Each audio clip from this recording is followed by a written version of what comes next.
সংসারের হিরে থেকে জিরে একা হাতে সামলে চলি, সেই জন্যই সংসারের কোনো কাজে আর কোনো রকমের ভয় পাই না। তো চলো আজকের ভিডিওটা এখান থেকে স্টার্ট করছি। আশা করছি আজকের ভিডিওটাও তোমাদের প্রত্যেকের খুবই ভালো লাগবে। তো hello everyone, good morning, welcome back to my channel. আশা করছি সকলেই খুব ভালো আছো। আর ব্লগের শুরুতে বড়দের চরণে প্রণাম, আর ছোটদেরকে প্রত্যেক দিনের মতো আজকেও আমার অনেক অনেক ভালোবাসা। এই যে দেখতেই পাচ্ছ, সকাল হলেই তো প্রত্যেকটা বাড়ির বউদের একটাই রুটিন, সেটা হলো সংসারের হিরে থেকে জিরে সামলানো। আর তার মধ্যে হচ্ছে আমার একটুখানি আর কি অন্য রকমেরই বলতে পারো, কেন কি একা হাতে সমস্ত কিছুই সামলে চলি, কি ঘরেরটা কি বাইরেরটা। সেই জন্য কিন্তু আমার ক্ষেত্রে অনেকটাই সহজ হয়ে গেছে এখন ঘরে বাইরে সমস্ত দিক সামলানো। ওই জন্য ঘরে হোক বা বাইরে হোক কোনো দিকেই কিন্তু কোনো রকমের ভয় পাই না। তো চলো আপাতত এই যে সংসারের সকাল থেকে শুরু করেছি ঘরের কাজটা। সকালে দেখতেই পেলে টেবিলটা কিন্তু ভালোভাবে মুছে নিলাম, তারপর কিন্তু চলে এসেছি ঘরে বারান্দায় সমস্ত কিছু ঝাঁট কমপ্লিট করে একেবারে উঠোনে। আর উঠোনে দেখতেই পাচ্ছ যেহেতু গাছে ভর্তি, সেহেতু কিন্তু পাতাগুলো প্রচণ্ড পরিমাণের পড়ে আর ধুলোবালিটা একটু বেশিই হয়, যেহেতু শীতটাও পড়ছে। আর যেহেতু আমাদের ঘরের সামনেটা হচ্ছে একেবারে ফাঁকা মাঠ, ফুটবলও খেলে বিকেল টাইমে বাচ্চারা, সেই জন্য কিন্তু গাছের সাথে সাথে পাতাগুলোও কিন্তু প্রচণ্ড পরিমাণে ধুলো হয় আর উঠোনটাও কিন্তু প্রচণ্ড ধুলো হয়। আর এগুলোকে কিন্তু আমাকে বারবার পরিষ্কারও করতে হয়। সারাদিনে 3 বার তো ঝাঁট চলেই চলে। ওই যে বললাম সংসারের হিরে থেকে জিরে সামলে এখন কিন্তু অনেকটাই অভ্যস্ত হয়ে গেছি, আর কোনো কাজেই কিন্তু একটুখানিও ভয় লাগে না। আজকে যেহেতু হচ্ছে শুক্রবার, আর শুক্রবার হচ্ছে রাস পূর্ণিমা, প্রত্যেককে কিন্তু রাস পূর্ণিমারও অনেক অনেক শুভেচ্ছা। এই যে দেখতেই পাচ্ছ, যে কোনো দিন হোক না কেন, পূর্ণিমা হোক বা যে কোনো রকমের দিন হোক না কেন, একই রকমভাবেই কিন্তু আমাদের সংসারের চাকা ঘুরতেই থাকছে। এর কিন্তু কোনো বিরাম নেই।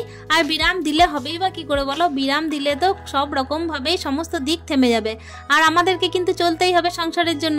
সংসারের সমস্ত দিক কিন্তু সামলে সঠিকভাবে কিন্তু নিয়েও যেতে হবে। আর পরবর্তী দিন যেন আমাদের আরও ভালো হয় সেটারও চেষ্টা করতে হবে। প্রত্যেক দিনে কিন্তু আমার সকালে উঠে ভগবানের কাছে একই প্রার্থনা থাকে যে ঈশ্বর যেন আমাকে এই ক্ষমতা দেন যে সংসারটাকে সঠিকভাবে পরিচালনা করতে পারি, আর কারো কাছে যেন অপ্রিয় না হয়ে উঠি। তো চলো দেখতেই পাচ্ছ আমি কিন্তু ঝাঁটটা কমপ্লিট করে দিলাম। আর ওদিকে কিন্তু আমার ঝাঁটাটা না ধুলে যেন শান্তি হয় না। ঝাঁটা ধুয়ে যেই জল ঝরানো হয় তবেই কিন্তু আমি ঘরের ভেতরে ওটা ঢোকাই। আর দেখতেই পাচ্ছ ওদিকে কিন্তু ঝাঁটটাট কমপ্লিট হয়ে গেছে। আমি কিন্তু ঠাকুরকে সেবা দিয়ে দিয়েছি। সেবা বলতে শুধুমাত্র তুলসী সেবা হয়েছে, তার সঙ্গে কিন্তু আমার এমনি ঠাকুরকে সকালে সেবাটা দেওয়া হয়েছে। তাছাড়া কিন্তু দুপুরে এখনো পুজো টুজো দিতে বাকি আছে। তো দেখতেই পাচ্ছ এখানে কিন্তু আমি সবজিটা কেটে নিচ্ছি। আজকে এই যে কচুগুলো পেয়েছি, তো এই কচুগুলো কেটে নেব। আর তার সঙ্গে কিন্তু মাছ আছে, সেই মাছগুলোও রান্না করব। এই তো সবে মাত্র শীতের শুরু, এর মধ্যেই কিন্তু আমাদের বেলাটা অনেকটাই গড়িয়ে যাচ্ছে সংসারে কাজ করতে করতেই। তার সঙ্গে দেখো আমাদের কিন্তু সময়টাও যেন মনে হচ্ছে একটুখানি যেন বেশি পেলেও ভালো হতো। মানে কি বলতো, এই যে যারা একা হাতে সমস্ত দিক সামলায় তাদের জন্য কিন্তু মনে হয় এক্সট্রা কিছু একটা কাজের জন্য টাইম থাকলে খুব ভালোই হতো, তাহলে হয়তো আরও একটুখানি বেশি সময় পাওয়া যেত। তোমাদের সাথে এমনিতেই কিন্তু আমার ভিডিও আপলোড করতে দেরি হয়ে যাচ্ছে কিছুদিন থেকে, তো তোমরা যেন বন্ধুরা একটুখানি মানিয়ে নিও। তো দেখতেই পাচ্ছ সংসারে কাজ করতে করতে অনেকটাই এগিয়ে ফেলেছি, যদিও কাজ বাজ কেন বলো তো, এখনকার দিনে এমনই অভ্যস্ত হয়ে গেছি সমস্ত কিছুতেই যে যতই কিন্তু টাইমটা আমি কম পাই না কেন, সময়ের মধ্যেই কিন্তু রান্না বান্না পুজো সমস্ত কিছুই কমপ্লিট করে নিই। আর কিন্তু কোনো রকমের সংসারে কোনো কাজে ভয় লাগে না। সংসার জীবনে যখন আমার প্রথম পা দেওয়া, তখন কিন্তু সবসময় মনের মধ্যে চিন্তা থাকতো যে কি করে কি সামলাবো, কি করে কি সামলাতে পারবো আদৌ কি না। আর আজ গিয়ে দেখো মেয়েরা যেন চ্যালেঞ্জ অ্যাকসেপ্ট করতেই পছন্দ করে, যত বড়ই সংসারে কাজ হোক না কেন তাদের কাছে কিন্তু সত্যি করেই কোনো রকমের কোনো বোঝা হয়ে দাঁড়ায় না। সমস্ত দিক কিন্তু ঠিকঠাকভাবেই পালন করে নিতে পারে। তো চলো দেখতেই পাচ্ছ এই যে রুমে বাবা ঘুমায় সেই রুমটা কিন্তু একেবারে পরিষ্কার করে নিলাম। আর এই যে চাদর বিছানা তারপর হচ্ছে বালিশগুলোকে এই আলনার পাশে যেভাবে ঠিকঠাক করে রাখা, তো সেভাবেই রেখে দিচ্ছি। আসলে এই যে আগের ভিডিওতেও বলেছি, বিছানার চাদরগুলো আর বালিশগুলো যদি বিছানার মধ্যে রাখি তাহলে ছেলে যেন আর কোনো রকমের ঠিকঠাক রাখে না, সেটাকে কিন্তু একেবারে জড়ো করে ডাব করে দেয়। তো ওই জন্যই কিন্তু আমি সবসময় চেষ্টা করছি এখন সকাল থেকে এতটা পরিমাণ কাজের চাপ, তারপর যদি দেখা যায় যে বিছানা বালিশগুলো একেবারে যা ছিল তার থেকে বেহাল অবস্থা হয়ে গেছে, তাহলে কিন্তু এমনিই মনটা খারাপ হয়ে যায় যে জায়গাটা গুছিয়ে রেখেছিলাম সেই জায়গাটা আর গোছানো নেই। তবে কি বলতো বন্ধুরা, যাদের বাড়িতে ছোট বাচ্চা আছে সমস্তটা যে গুছিয়ে রাখবে তারপরে যে গুছিয়ে থাকবে, এই আশা কিন্তু আমাদের মতো মাদের করাটা একেবারে ভুল। তো চলো সংসারের কাজ সামলাতে সামলাতে এদিকে কিন্তু আমার স্নান হয়ে গেছে। আর এখানে দেখো চলে এসেছি কিন্তু পুজোটা দেওয়ার জন্য। গাছের ফুলগুলোকে তুলে ভগবানের সেবা দিতে কিন্তু অন্য রকমের শান্তি আসে। আর এই জন্য কিন্তু দেখো গাছগুলোকেও যত্ন করি। তবে ইদানিং এই যে গাছে খাবার দেওয়া হয়নি, তো সেই দিকে কিন্তু একটুখানি খেয়াল দিতে হবে। তো চলো পুজোটা তো আমার মোটামুটি কমপ্লিট হয়ে গেল, এরপর কিন্তু রান্নাঘরে যাওয়ার পালা। প্রত্যেকটা মেয়ের জীবনে কিন্তু ঠাকুরঘর আর রান্নাঘর হচ্ছে প্রচণ্ড আপন, আর এর থেকে বড় আপন যেন কোনো জায়গা নেই। এই জায়গায় যেন প্রত্যেকটা মেয়ে একেবারে মন থেকে তাদের সাথে গল্পও করতে পারে, রান্নাঘরেও যেমন মনের কথা উজাড় করে দিতে পারে সেভাবেই কিন্তু ঠাকুরঘরেও।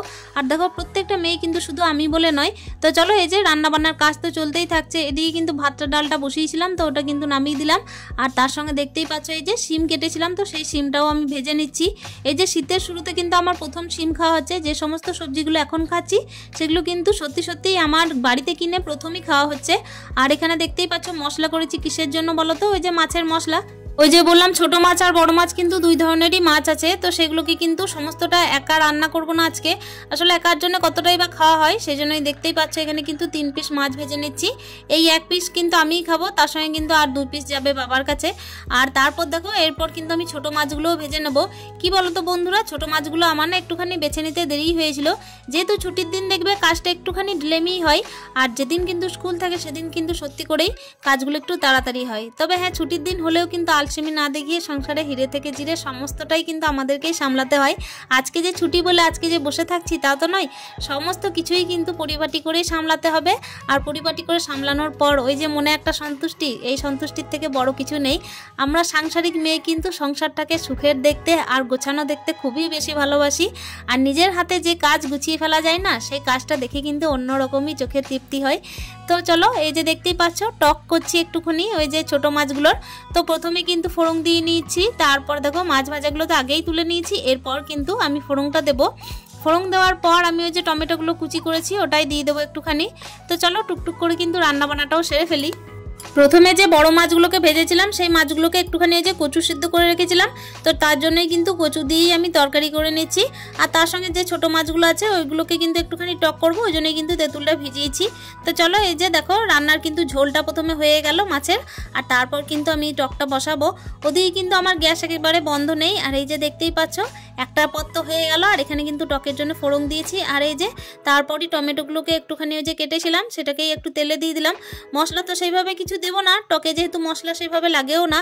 কিন্তু কি বলো তো বন্ধুরা, একটুখানি মশলা ওই যে বাটা ছিল, মানে মশলাটা একটু বেঁচে ছিল, তো সেটাই একটু দিয়ে দিলাম। আসলে নষ্টই কেন করবো, তাই না বলো?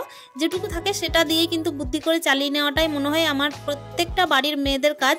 তো চলো এখানে দেখতেই পাচ্ছ টকটাও কিন্তু হয়ে গেল। তোমাদের সাথে গল্প করতে করতে কতই না কাজ হয়ে যায়, আর এই কাজগুলো কিন্তু করতেও বেশ ভালো লাগে আর তোমাদের সাথে শেয়ার করতেও ভালো লাগে।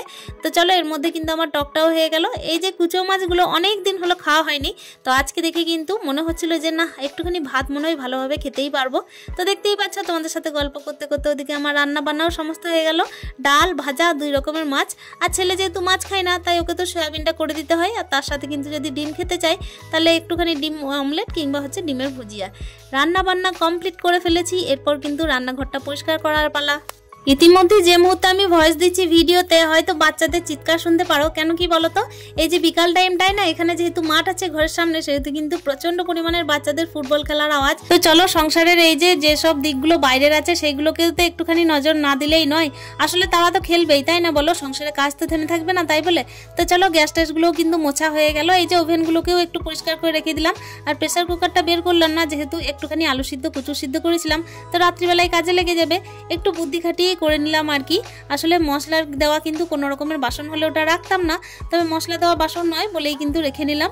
তো চলো এই যে গল্প করতে করতে কিন্তু সন্ধে গড়িয়ে এলো। আর তারপর কিন্তু দেখো এই যে সন্ধ্যের সময় আমার ছেলেকে একটুখানি দুধ কমপ্লেন দিই, তো ওটাই একটু গুলে নিচ্ছি। আর কি বলো তো বন্ধুরা, সংসারে কাজ করতে করতে হিরে থেকে জিরে সামলাতে সামলাতে একেবারেই কিন্তু ক্লান্ত হয়ে পড়িনি।